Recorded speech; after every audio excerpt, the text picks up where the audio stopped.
তো ভিউয়ার্স, আজকে আমি আনবক্সিং করব Baseus Encoc WM01 AR40।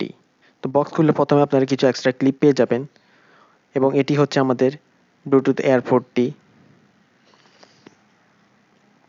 এবং এটির কালার হচ্ছে ব্ল্যাক, এবং এটি হচ্ছে প্লাস্টিক বিল্ড। এখানে রয়েছে এটির সাথে একটি চার্জিং কেবল দেওয়া রয়েছে। এটি হচ্ছে একটি টাইপ সি কেবল, যেটার সাহায্যে এই এয়ারপডটিকে চার্জ দেওয়া যায়।